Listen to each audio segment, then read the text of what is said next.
This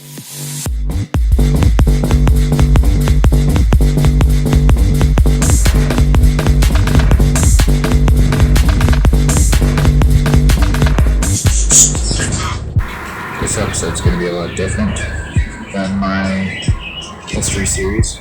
It's going to be more fly by the seat of the pants, more loose ideas, more opinion oriented. I'm just going to jump right into the video.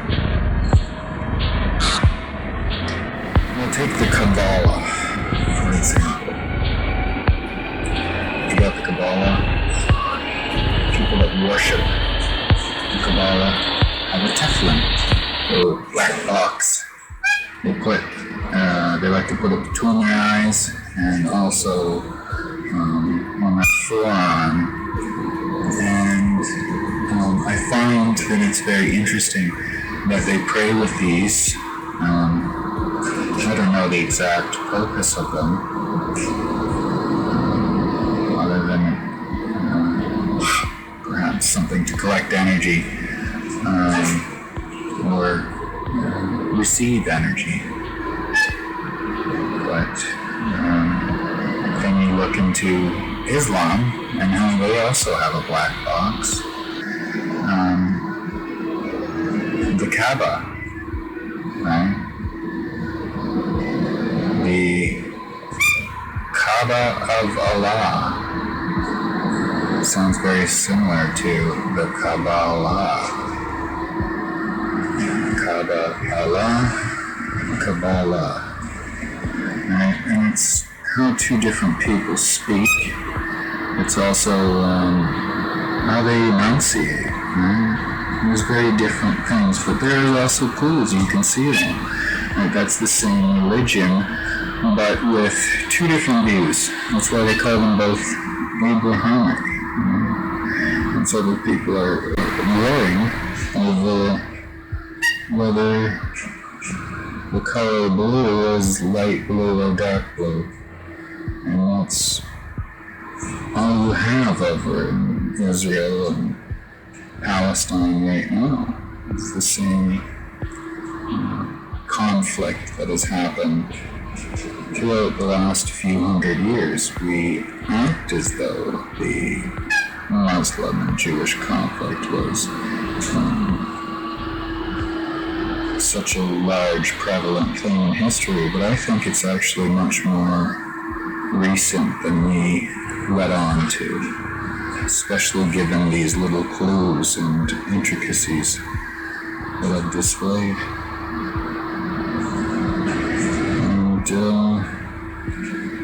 And Christianity is just a Zalmaxian Abrahamic religion, influenced by this story of Zalmaxis, who believed in reincarnation. You don't get reincarnation in any of the other Abrahamic religions, but you know what's funny is even when I talk to Christians, they understand reincarnation, and a lot of them believe reincarnation, just without even really paying too much mind to it. Not even knowing that it's really even part of their religion. The concept is very much something to consider. So we ask ourselves, why is Russia not involving themselves with China and Tunisia and Norway? And all three of those peoples are fairly connected with Russia, yet Russia is not on board with them to taking the United States to the UN about the Israel-Palestine conflict. And so we got basically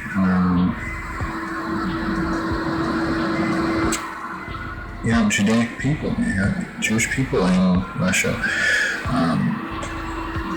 Even though the Bolshevik Revolution happened and all these other issues, the fall of the Khazar and different things, we still have a pretty good amount of those people there, and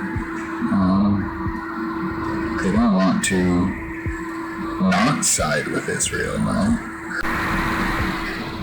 Even though they aren't even actually the same. The Jewish people of Russia are actually mostly Ashkenazi, left from the fall of the Khazar, which went from Romania to Germany, during around the 1500s, 1400s. People are still using this migration trail today to get to the United Kingdom from Romania. Around the same time that Germans were going on the Danube towards Hungary, we have the Donauschwaben migration. All these happen around mercantilism, it's merchant-oriented. In order to be a decent merchant, you had to have contact with all peoples. Right now is the remnants of World War II. So, in Canada, we are not part of the League of Nations. That's disbanded now. So, you get weird sort of contracts happening, Canadians siding with the Chinese. And then you start to think, okay, well, the Chinese are very for the Palestinian thing somehow, even though they have concentration camps of their own. If I was to take a wild estimate, I'd say that the people running Israel and running all these ops are the same people that have been in power for a long time. I think it just gets traded amongst some families, right?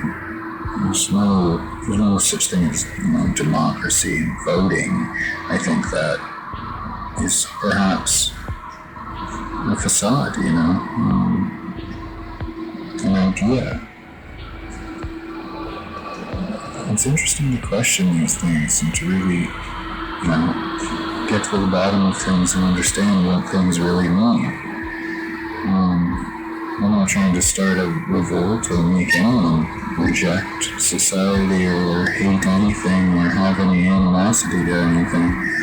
Really, these talks are for questioning and going over things that have happened. These aren't meant to be any race propaganda or any type of issue like this. I don't believe in this type of thing, and I don't like any division tactics. I hate division tactics. Because that's how you get conquered, right? Divide and conquer. We survive in large numbers, and we survive holding each other's hands, having respect for other people's beliefs when they don't start to infringe on others is very important. It's something that we have to do more. Before we throw the baby out with the bathwater. Because culture is really important. You can't do without culture. It's very bland and boring existence.